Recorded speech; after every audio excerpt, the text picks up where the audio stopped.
அனைவருக்கும் வணக்கம். இன்று நாம் கல்கி கிருஷ்ணமூர்த்தி எழுதிய பொன்னியின் செல்வன் எனும் இதிகாசக் கதை பற்றி இந்த காணொளியில் காண்போம். அத்தியாயம் 1, ஆடித்திருநாள், பகுதி 1. ஆதி அந்தமில்லாத கால வெள்ளத்தில் கற்பனை ஓடத்தில் ஏறி நம்முடன் சிறிது நேரம் பிரயாணம் செய்யுமாறு நேயர்களை அழைக்கிறோம். வினாடிக்கு 1 நூற்றாண்டு வீதம் எளிதில் கடந்து இன்றைக்கு 982 1952 ஆண்டுகளுக்கு முந்திய காலத்துக்கு செல்வோமாக. தொண்டை நாட்டுக்கும் சோழ நாட்டுக்கும் இடையில் உள்ள திருமுனைப்பாடி நாட்டின் தென்பகுதியில் தில்லை சிற்றம்பலத்துக்கு மேற்கே 2 காத தூரத்தில் அலை கடல் போன்ற ஓர் ஏரி விரிந்து பறந்து கிடக்கிறது. அதற்கு வீரநாராயண ஏரி என்று பெயர். அது தெற்கு வடக்கில் 1.5 காத நீளமும் கிழக்கு மேற்கில் 1/2 காத அகலமும் உள்ளது.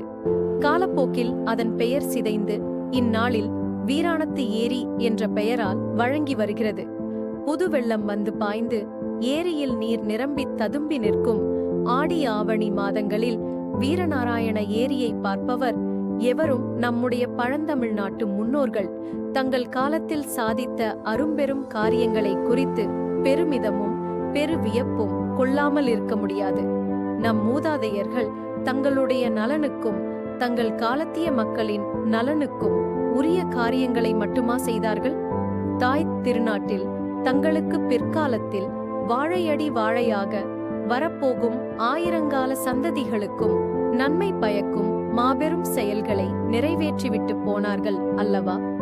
ஆடித்திங்கள் 18ஆம் நாள் முன் மாலை நேரத்தில் அலைக்கடல் போல் விரிந்து பறந்திருந்த வீரநாராயண ஏரிக்கரை மீது ஒரு வாலிப வீரன் குதிரை ஏறி பிரயாணம் செய்து கொண்டிருந்தான். அவன் தமிழகத்து வீர சரித்திரத்தில் புகழ்பெற்ற வாணர் குலத்தைச் சேர்ந்தவன். வல்லவரையன் வந்தியத்தேவன் என்பது அவன் பெயர். நெடுந்தூரம் பிரயாணம் செய்து அலுத்துக்களை திருந்த அவனுடைய குதிரை மெல்ல மெல்ல நடந்து சென்று கொண்டிருந்தது. அதை பற்றி அந்த இளம் வீரன் கவலைப்படவில்லை. அகண்டமான அவன் வீரநாராயண ஏரியின் தோற்றம் அவன் உள்ளத்தை அவ்வளவாக வசீகரித்திருந்தது.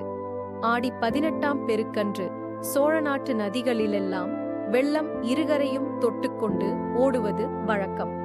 அந்த நதிகளிலிருந்து தண்ணீர் பெறும் எரிகளும் பூரணமாக நிரம்பிக் கரையின் உச்சியை தொட்டுக்கொண்டு அலைமோதிக் கொண்டிருப்பது வழக்கம்.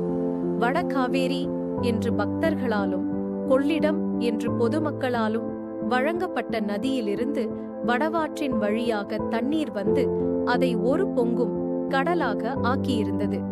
அந்த ஏரியின் 74 கணவாய்களின் வழியாகவும் தண்ணீர் குமுகுமுவென்று பாய்ந்து சுற்றுப்பக்கத்தில் நெடுந்தூரத்துக்கு நீர்வளத்தை அளித்துக் கொண்டிருந்தது. அந்த ஏரி தண்ணீரை கொண்டு கண்ணுக்கெட்டிய தூரம் கழனிகளில் உழவும் விரை தௌசியும் நடவும் நடந்து கொண்டிருந்தன. உழுது கொண்டிருந்த குடியானவர்களும் நடவு நட்டு கொண்டிருந்த குடியான பெண்களும் இனிய இசைகளில் குதூகலமாக அங்கங்கே பாடிக்கொண்டிருந்தார்கள். இதையெல்லாம் கேட்டுக்கொண்டு வந்தியத்தேவன் களைத்திருந்த குதிரையை விரட்டாமல் மெதுவாகவே போய்க் கொண்டிருந்தார்.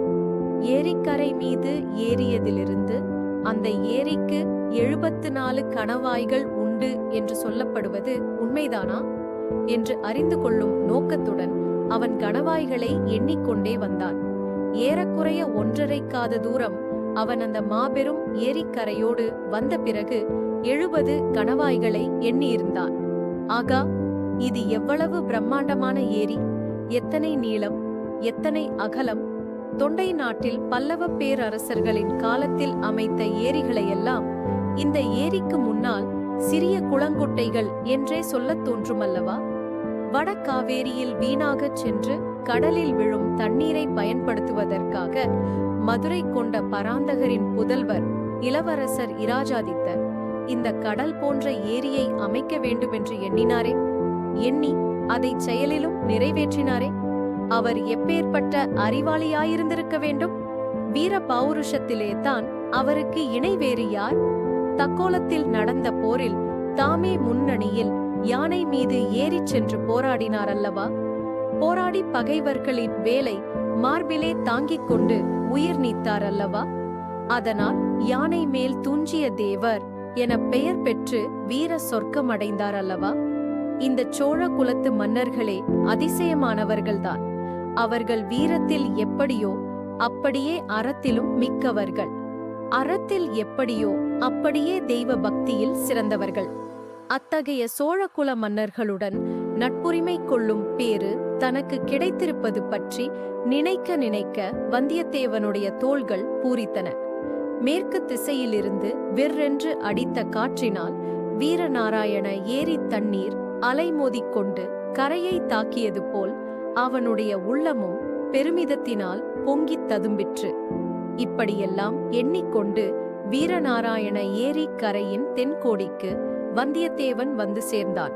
அங்கே வட காவேரியிலிருந்து பிரிந்து வந்த வடவாறு ஏரியில் வந்து சேரும் காட்சியை கண்டான்.